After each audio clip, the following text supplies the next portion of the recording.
My son is probably the only person really who genuinely cares about me. You know, you can have friends, whatever, and they're lovely people, but ultimately quite understandable. They'll have their own commitments and their own, towards their own families and whatever. So there's only one person, it's the little one. Imagine being a single father, navigating life's challenges while nurturing the future. The Dad Project tells these stories of strength, sacrifice, and unbreakable bonds. In season 1, we dive into the voices of single fathers of colour, capturing their victories and their struggles. It's time to recognise their impact, break down the stigma, and celebrate the powerful truth of fatherhood. Join me, your host, Narup Juti, on this inspiring journey.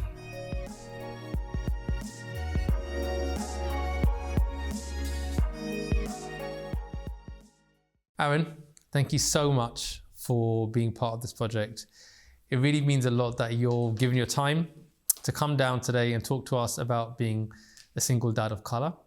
And we're going to do the photo shoot after this interview. So before that, just wanted to get to know a little bit about you, your journey of being a single dad, challenges, and how you have come to this place right now where you're doing so many incredible things with your time.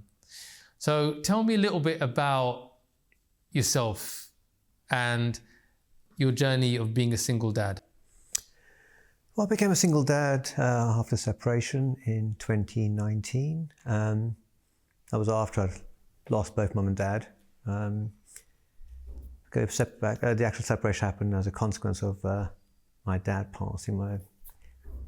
My ex, she didn't want to upset my dad, so only once he had departed did she then have the courage or the inclination to go ahead and to file for divorce. And so separation happened in 2019. So by that time I'd lost my parents, and then my marriage was falling apart. My daughter went to go and live with my ex as well, which came as a shock to me. I was under the impression that we'd be sharing both kids 50-50, but that was another thing to deal with. Unfortunately, at the time of separation, the entire family on my ex's side, who I was very close to, they also pulled away. So I was pretty alone. I was very alone. Yeah, some dark days at that time, definitely. So tell me a little bit about that time. The feeling of knowing that you now have these children and your desire to be a good dad. What kind of thoughts were going through your head? What kind of challenges did you face at that time?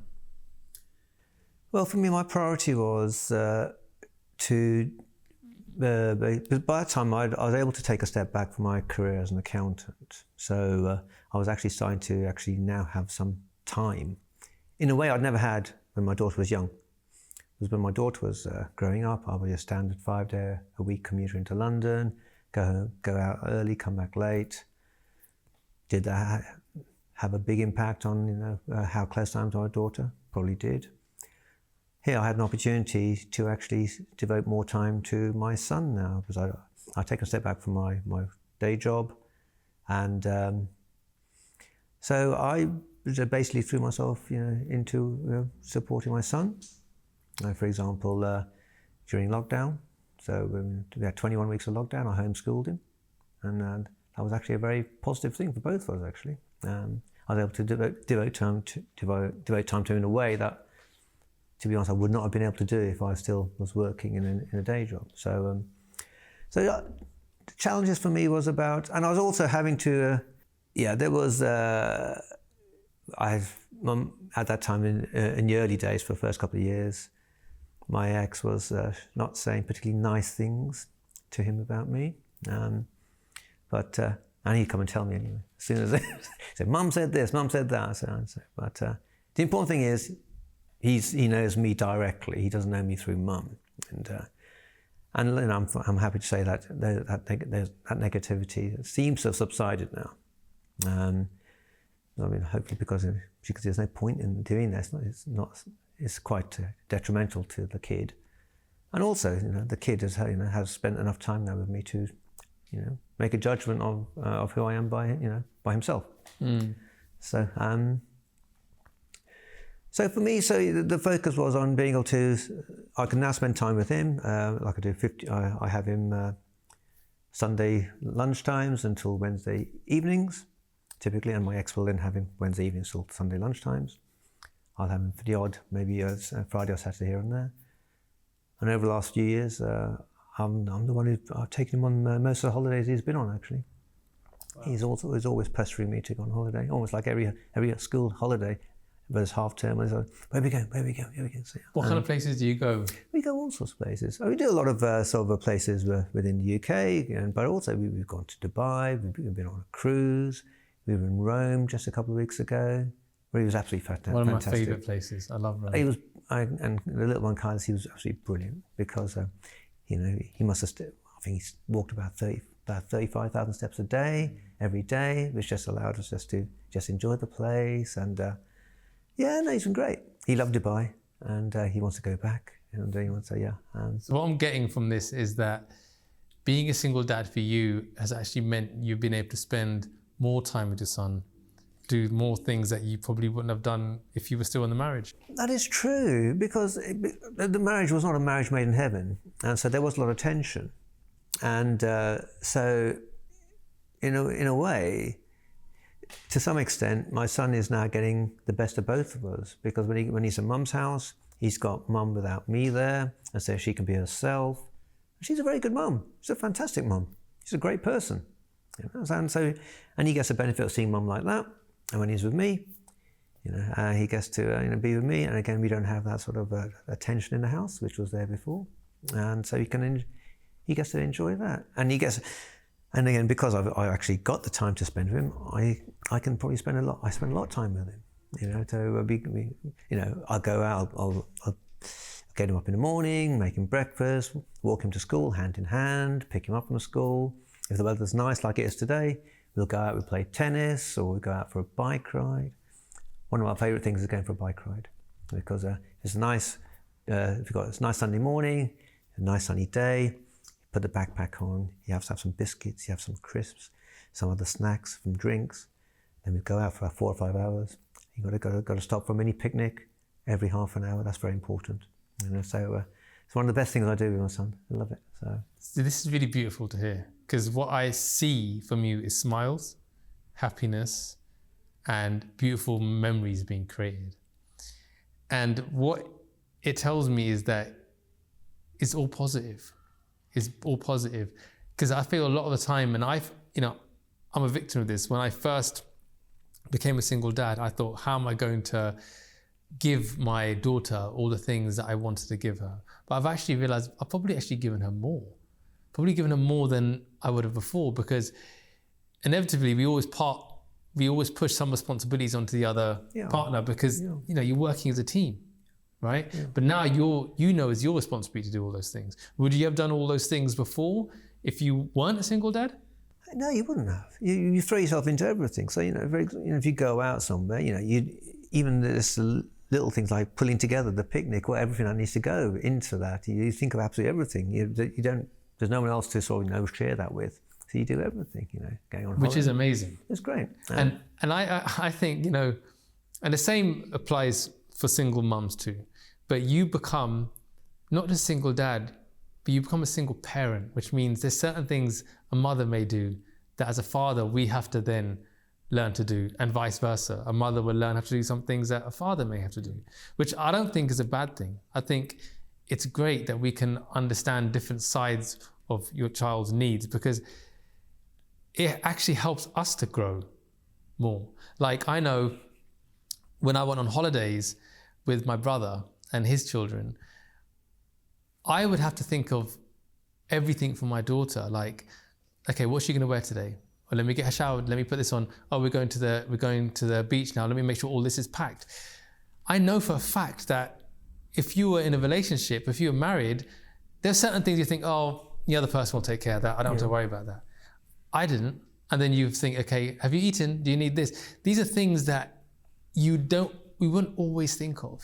But I think it's great that you learn to think of them.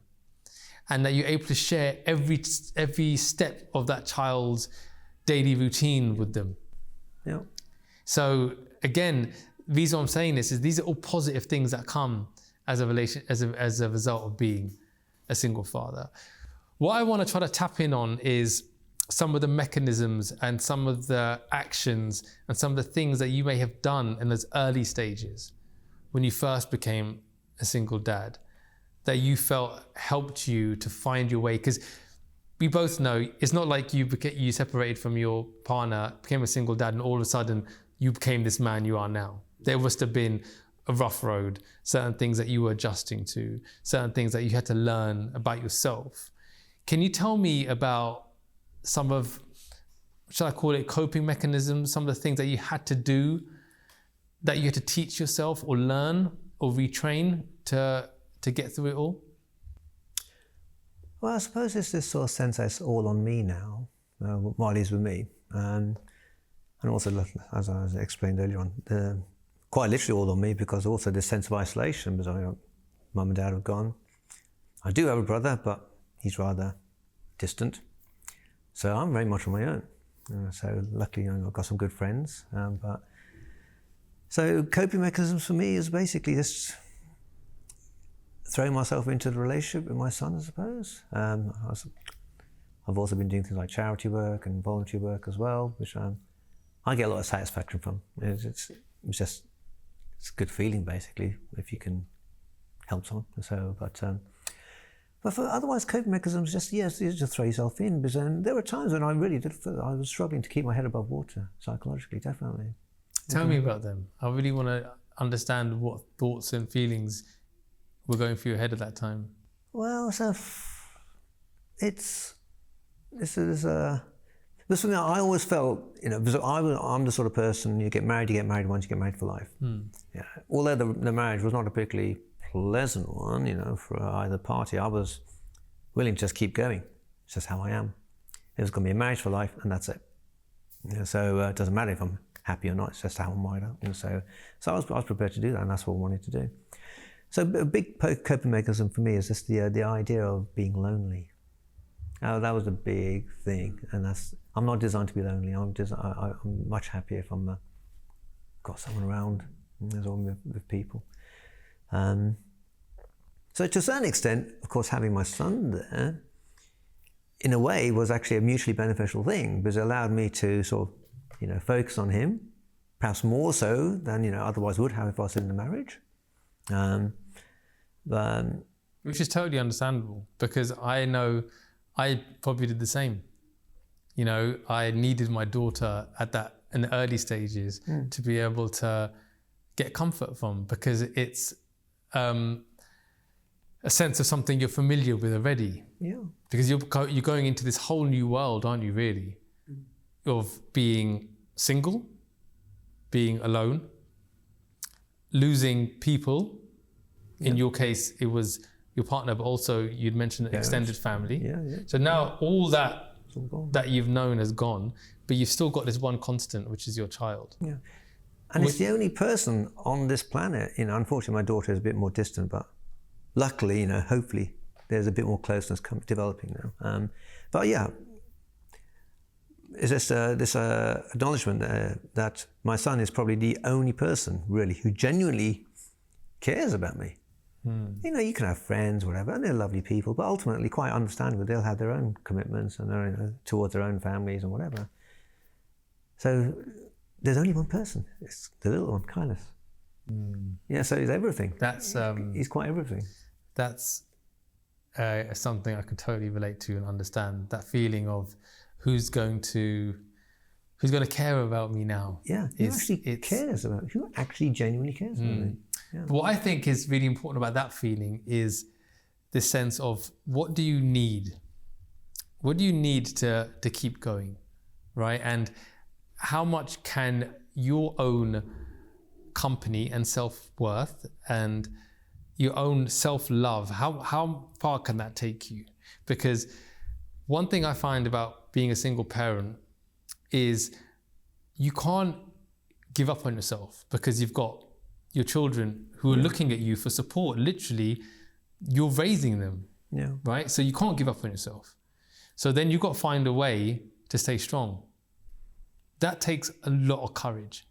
That's why I find like going through these challenges in life really rebuilds you and teaches yourself something that you never knew about yourself, which I think is a very positive thing. I've come out of my situation much stronger and learned to love myself and appreciate myself and be more confident than I was before. Because I know I don't have a choice but to be confident, because the other option is just, where's that going to get me? What's that going to do for me? I'm not going to achieve what I want from my life. Not talking about business or anything like that, but just personally, as a man, there's certain responsibilities that I know I have. So that idea of loneliness can be really daunting for men, because we struggle. Men struggle. And I think this is one of the things about this project, which is so powerful, was we're just as emotional, but a lot of men don't know how to express it. Correct. And one thing that I would like this project to show is talking. Like right now, you're sat in front of me, I've just met you. I'm asking you very personal questions. I want you to be vulnerable, because I'm telling you things about me that are very vulnerable and honest. But it's only through our vulnerabilities can we actually start to, one, get to know ourselves a little bit more, two, lighten our load a little bit. Because trying to not show that vulnerability is a heavy task. Because who are we going to give that to? Because we can't carry that all ourselves. We're not designed to, as humans, we're not designed to isolate and keep things to ourselves, because we're a tribal species. We're part of groups. We used to sit around fires and share and talk, tell stories. Absolutely. And offload. What people, what people don't realize is literally expression like that is offloading stuff, but not weight, but emotional baggage. Just sharing it and having someone, like I know who my people are that I offload to. One of them is Amit, business partner, and my other best friends. They know everything about my life, and I will openly just sit there and just talk and ramble, and they'll listen, and I come off feeling lighter. Yeah, sure. Sometimes in the early stages, a good cry just takes a lot out of you. But yeah, being open and vulnerable, I think, is really important. How vocal were you to people around you about your situation? Did you speak to people? Absolutely.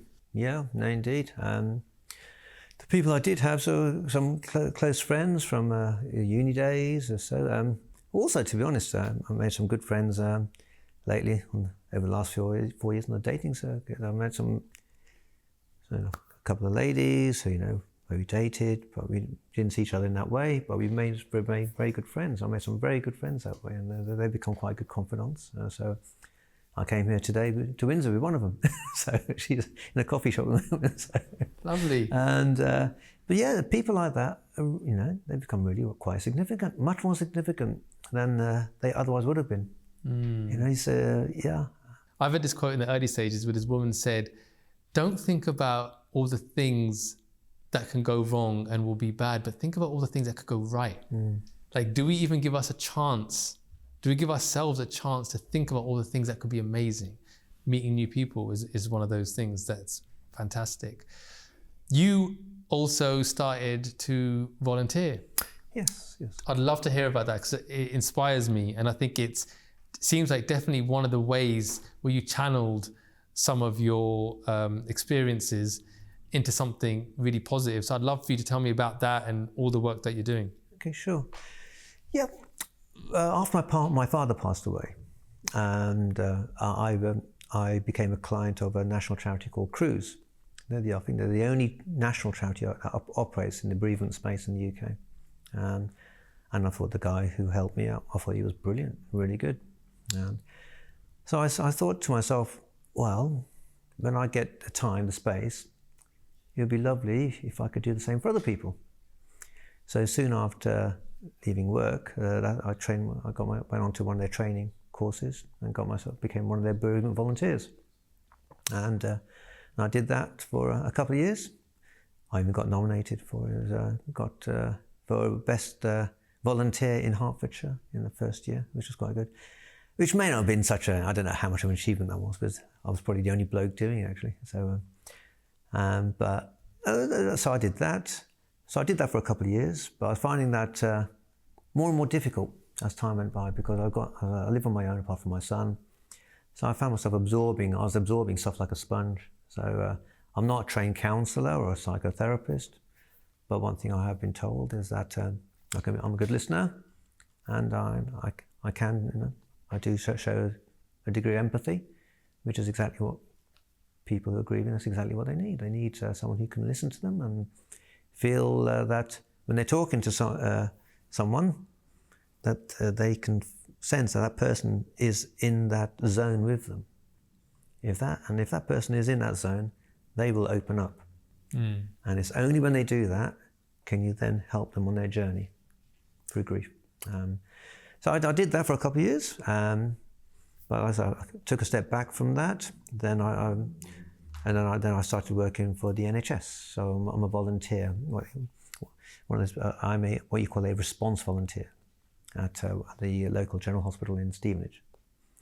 So I've been doing that for about eight months now, and so that involves all sorts of things. I could be talking to patients, I could be doing lunch rounds, tea coffee rounds. I did an audit of a stroke unit, patient questionnaires, might be some admin work, meet and greet, so directing patients around the hospital, and it's just nice. It's great. I love it. So, and that gives me people contact, and the hospital seems to love it, and they seem to like it, and it works really well. So I do that. The other bit of voluntary work I've been doing is for 2.5 years is working with old people at the local church, where they run a coffee morning.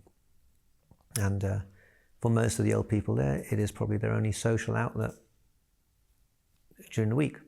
So for many of those people, the coffee morning is a focal point for them. So I helped run that.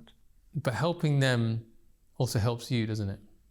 It's great. So helps me because it feels like they seem really happy that they're there, and that to know that I'm basically just facilitating that. That's it. That's my payment. That'll do. So that's what I get. So you're feeding your heart. In a way, I suppose so. Yeah. So prior to being a single dad, you had a very successful job. Yeah. I would love to know about the sacrifice you had to make from that career to what you did now. How did that make you feel, knowing that there was a life that you lived which paid you well, and then you had to make a change for your children? Tell me a little bit about that. Well, for me, the choice was I just could not see how I could basically carry on. Ideally, if I was able to get a part-time job, that would still allow me to spend time with my son and still work. But unfortunately, in my line of work, getting a part-time job is almost impossible in the type of work that I want to do. So therefore, the choice was either to go full-time, which I did want to do, because I wanted to spend time with my son, and or basically take a step back from that. Fortunately, I'm in a position where I can, because I do run a little business on the side. So I'm one of these people that, as long as I've got enough money to sustain my lifestyle, that'll do. I don't particularly feel the need to accumulate more. I'm just not like that. So therefore, I'm content with where I am, and that works for me. So for me, so that was a choice. Do I go back into another full-time job, or do I just take a step back and then focus on my son? And I'm really glad I did, because you only get this time once. Because once they're grown up, that's it. So for me, the school run, school run being a school walk, so walking hand in hand with my son to school, and then picking him up and bringing him back, and doing all the things I do with him. That's priceless. It's fantastic. I sense that it's the little things in life that give you the greatest pleasure. Yeah. So yeah, exactly. So yeah. And I totally share that thought that you only get this moment once. And I think one thing that really helped me to move forward, and I'm known for repeating this quote, is to replace old memories with new memories. And the sense that you're never going to get to do this thing again. You're never going to get this moment back. Right. And so do you want to be 4 or 5 years down the line thinking, I wish I was 40 again, because now I'm so happy. I wish I had that mindset then. Or do you want to try to leapfrog that gap and be in that place and that mindset now? Because I think it is a shift in mindset. Because time isn't a healer, as they say all the time. Some people are stuck living the same day over and over again. I've read this quote where they said, sometimes for people, time doesn't pass. They just live the same year over and over again.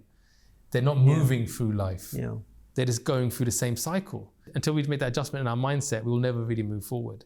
And one thing I'd love to be able to do with this project is to be able to give other single dads little tips, little bits of encouragement and motivation that might help them to move on. So if someone was to speak to you and say, Arun, look, I've just become a single dad.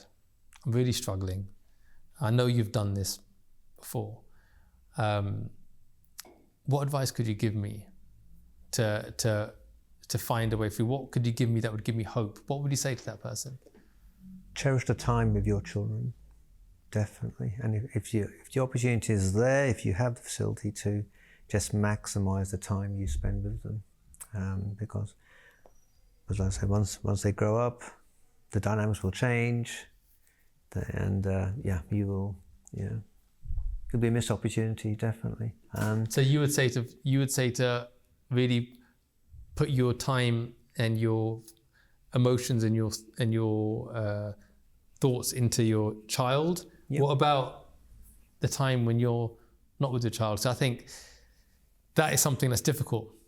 It's nice and it's easier when you have your child there, but when they're not and you're living at home alone. Because I remember when I used to come back from shoots, I felt it the most. Yes. I put my bags down. Yes. And it would just be me.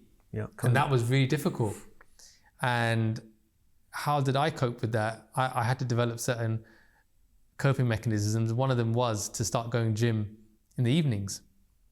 So I'd go, and I always used to go gym in the morning at 6 o'clock. Now I was going gym in the evenings because then at least I knew I had that routine. Yeah. And then I'd come back from gym and I'd eat, I'd read for an hour or so or watch TV to let the food digest and I'd go to sleep.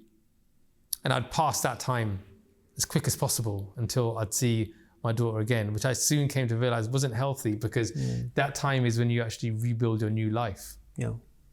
Right? Yeah, for me. And a friend told me that very early on, and I didn't realize it. She said, you will value the time that you have to yourself because that's when you create your new life.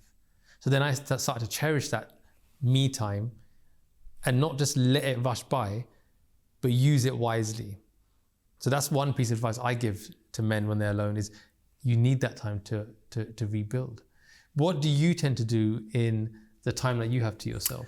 Well, over the last few years, fortunately, I've managed to create a good circle of friends. So for me, it's a mixture. So my free time is my voluntary work and also going out and sort of socializing. I've been on, luckily, I'm happy to say I've been on a few short holidays with my friends over the last year or so. Going on next week, off to Seville with a group of 5 people. And so there's little things like that. It just gives you things to look forward to. So as you say, it's not just about being a dad, a single dad with your son. Also, there's things to look forward to in your own life as well. But that's important, I think. So it gives you the strength then to then basically, be the proper dad that you want to be, I suppose, in a way. Whereas if you're unhappy with your own free time, I don't think your child will see the best of you either. So, do you feel that there's any stigma around single dads of color?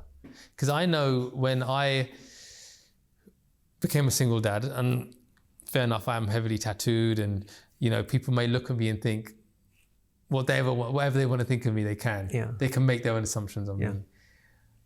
But sometimes people think that if you're a single dad of color, that you may not take the responsibilities or may not be devoting yourself to your child or want to be an amazing dad. Have you got any experience of that? What are your thoughts on that? Yeah, I live out in a village, in the sticks in Hertfordshire. So I don't really know about that really. But like I say, I don't live in a sort of an Asian community or so. So I personally, I don't know what other people think. You know, they said all they know is that neighbours will see me, you know, with Kyla's coming and going and doing whatever we do. What about being an Indian dad? What about being an Indian single dad? Because I know in my parents' generation, I know very few parents who got divorced. Very few. Of course, if I look at my friend circle, I'm trying to think now if I know anyone whose parents were divorced. Maybe, I mean, the fact that I'm thinking so hard probably means there weren't. Now is very common. I mean, I know loads. In my daughter's class at school, there's quite a few parents who are divorced. 7 so far in Carl's class. Yeah. So what do you think about Indian culture and the perception in Indian culture about people getting divorced and being a single parent? Do you think times have moved forward? Do you think, reason why I ask you this is whether there are single dads or single, you know, parents in general who feel a sense of shame that they're actually going to be single now and raising their child. Do you think time has gone? I think time has gone. From in terms of the circles that I'm mixing in now, the last couple of years especially, I've now managed to get mix around with a good bunch of friends of all singles, basically, all divorced, not mainly divorced, others who have just been single, and just listen to their stories and how they talk about things. I think it's a part of it's just common now. I don't think the stigma's there. As you quite rightly say, in our parents' generation, it would have been quite a peculiar thing to have happened. Whereas now, with a divorce rate of 4 in 10, or if not more, I think we are now, you know, whether it's Asian culture or it's British culture or Caribbean culture, whatever, I think we're all probably got similar sort of percentages in our divorce rates, I think. So True. Well, Arun, it's been great speaking to you. From your conversation, I've picked up a few things. One, I love how you've used your experiences to help others through your work in the bereavement charity and then working in the NHS and offering a time to others. I think that's probably very therapeutic for your soul. I think subconsciously we all do things, whether we realize it or not, that help give things to others that we probably want for ourselves. You know, company, acts of service. So I think that's a great thing. And I love hearing about your social circle that you created. You know, when you become single, you make all these friends as a single parent.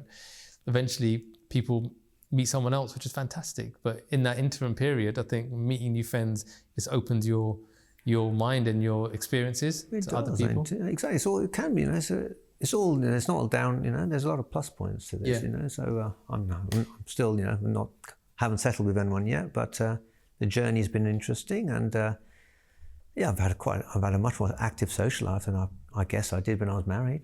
So that's good. So yeah. I love also hearing about the time you spend with your son and all the things that you do together, and I'm sure half of those things wouldn't have happened if you were still living your life, because it seemed like you lived a very busy life. So I think so many positives, and I can see that you're glowing and you're beaming and you seem extremely happy. So I just want to say thank you for coming down, sharing your experiences and your thoughts on being a single dad. And we're going to go and take some photos now. So I'm sure that'll be another new experience that you're going to have as being a single dad. Yeah, great. So thank you so much, Arun. Thank you very much. Pleasure. Thank you very much for inviting me. Thank you.